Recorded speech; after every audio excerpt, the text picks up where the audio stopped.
Hey, what's up guys, it's Rich Homie Quinn here, and I'm going to be talking about how to choose a drop spot when it comes to playing Fortnite competitively. The first step of choosing a drop spot is the location. With the location, it's the loot and mobility that comes with it. So I have this website right here that shows all the chest spawns, vending machine spawns, slipstreams, vehicles, all the way down to apples or mushrooms if you want to play around that. So first, I'm going to be sort of planning out and choosing a spot and seeing like how I would sort of like work from a new spot, as I'm not going to be showing my usual solo spot, but I will be showing a spot that I've seen other people do and how to rotate around with that. So starting off, we're going to look at the chest count, right? So there's a lot of chests on the map, right? The chest count doesn't really mean too much to me because there's a lot of spots that have a lot of floor loot that isn't shown on the map. So I recommend when you choose a location is to go into a playground and sort of explore and see where all the loot drop spawns are, if they're in the roofs or something like that, because you never know where a launch pad or some minis are going to be on the floor. So it's really important to go into a playground and explore your location before you commit to it, because you can often find yourself short looted. And that's not just because of the drop spot, but it's how you're looting your drop spot, and you could be missing out on a couple floor loots or even a chest or two. So when it comes to choosing a drop spot, I really like to play around vending machines. So I think for this example, we're going to be targeting Loot Lake. So when it comes to dropping to a POI as big as Loot Lake, you can see there's plenty of chests here at Loot Lake, and there's also 3 vending machines with the possibility of 4 depending on how you rotate through. So when it comes to, we're gonna be talking solos right now. So when it comes to landing Loot Lake, some people might think, oh, I want to land at factories, right? I'm gonna land at factories for the fact that there's 8 chests over here, and so then I can fight everyone else who lands here that doesn't land factories and stuff. Since I'm gonna have the best loot, I'm also having a vending machine spawn, which actually might not be favorable, since usually early game fights are kind of RNG. And so what I usually recommend is not claiming a whole POI. POI is short for point of interest. Rather, I like to land at a certain spot, and then depending on the loot that I get is if I fight the other people that are at the POI. So for this example, I'm going to be landing around like this modern chest right here, right? So I have the possibility of a vending machine spawn and a couple more chests and a lot of floor loot over here. And if I get really good shields, guns, shotguns, and stuff, then I might want a third party people that are fighting at factories or over at electrical. But if I don't have good loot, then I have the fallback of rotating towards this vending machine to get some more loot. And then I can also hit up rock farm, since it's very unlikely that someone's going to be landing rock farm.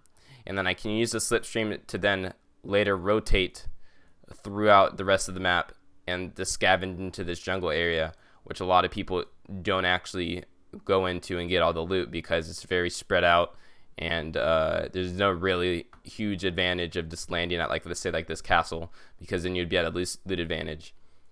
So the huge part is the loot rotation. So it's really important to get your loot rotation down and practice it and practice it and practice it, and just so you get the best type of rotation, so you know where all the loot is and how to loot up the fastest.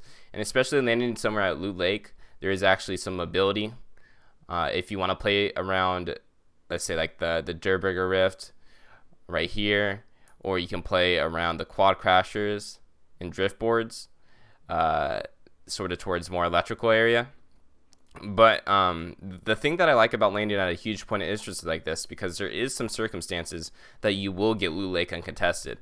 And if you get Loot Lake uncontested when you're scouting out, when you're diving down to your modern location, then you can loot all of these chests and have all these vending machines and all these possible mobility spawns, and you'll be set on loot, shield, all of the above.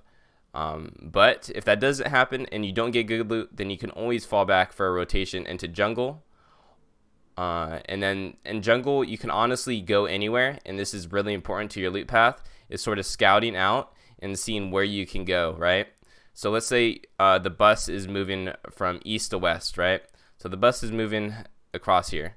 You can, when you dive for Loot Lake, you can actually scout out to see if people are going up for this drone area, or if they're going out for the vending machine, or if there's even a vending machine spawn, to see if it's worth rotating there. So it's really important to, when you're using your time in the air, is to scout out and see what's not being taken or what's being looted.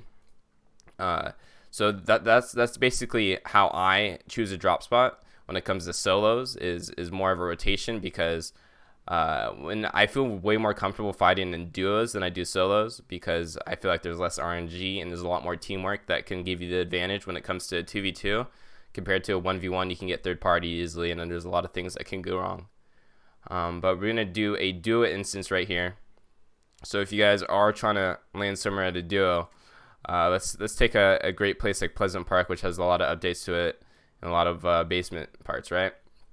So for instance, you can let's say land at the more northeast side, right? You can take some of these houses, and you and your duo partner just plan to loot this side. This is where you're sort of aiming for, right? So when you're gliding in, you're seeing where people are landing. You never want to go on a house unless you have a better drop in 50-50, since even if they have a worse drop, they can go through the door and possibly get a shotgun and just ruin your whole day and throw off your whole game. And having your duo up to clutch, especially after he game ends you, he's going to be getting that shield and the 150 mats, and you're going to put your duo at a huge disadvantage at that point. So let's say you land here, right? So you basically loot up all this area, the vending machine spawn, you see what you get, and you just practice this area, right? You do not need to fight the rest of Pleasant Park here. The only reason you should be fighting the rest of Pleasant Park is if there's a third party instance, or if you have really good loot and you feel really confident in fighting the opponents that are landing Pleasant Park. So in that instance, then you loot up this area, you see your loot, and then if you like it, then you can go push and fight other teams. But in duos, it could be very slow and waste a lot of your time. So early game fights are something that you do want to take in consideration when it comes to working on your end game and stuff like that, if it's going to hinder your end game. But let's say they don't have good loot, right? If they loot all this and they don't really have the loot that they want to fight, or if they see that their opponents have rocket launchers and a lot of shield and stuff like that, you get a couple tags on them, then they can easily rotate towards the rifts over here, because there's usually a lot of rift spawns, which are going to be really useful when it comes to rotating and sort of working around the rest of the map. If they want to go up towards maybe north, if they see that there's baller spawns up here, there could easily be baller spawns even on this little windmill, and they can take ballers and play double ballers for the rest of the game, saving their mats and making it easier to end game and just putting themselves at a better position. They could go scout out, see if there's a vending machine over here. After that, they can hit the rifts and see if anyone's towards here. They can see if some of Loot Lake's not looted yet, because Loot Lake's really big and it's really hard to loot. So most of the time, you find that if there's only one team Loot Lake, that there's still loot in the middle, and so you can get all this top portion. So there's a lot of things that you can do when it comes to finding out your drop location, and people need to realize that it doesn't matter where you drop, but it's how you drop and how you like rotate around the place that you drop. Since you can almost make every instance, every spot work if you've had the perfect rotation when it comes out of the spot. And just because you're landing at a huge POI doesn't always mean that you need to contest everyone at that POI. But you should be contesting the people if you have good loot. If you don't have good loot, then you can always have a backup plan and just play for that end game. So I hope this was an informational video, and I'm hoping to make more these videos in the future, and I will show some instances of how certain people rotate and take their early game. If you did enjoy the video, make sure to drop a like and subscribe. I also have a support a creator code if you want to support me. It is Quinn. Just go support a creator, type in Quinn, click accept. They do remove it every 2 weeks, so keep that in mind if you guys are supporting other people. That it does automatically remove the support of creators, so don't forget to put that in whenever you're supporting someone. And yeah, I'll see you guys in the next video. Peace out, guys.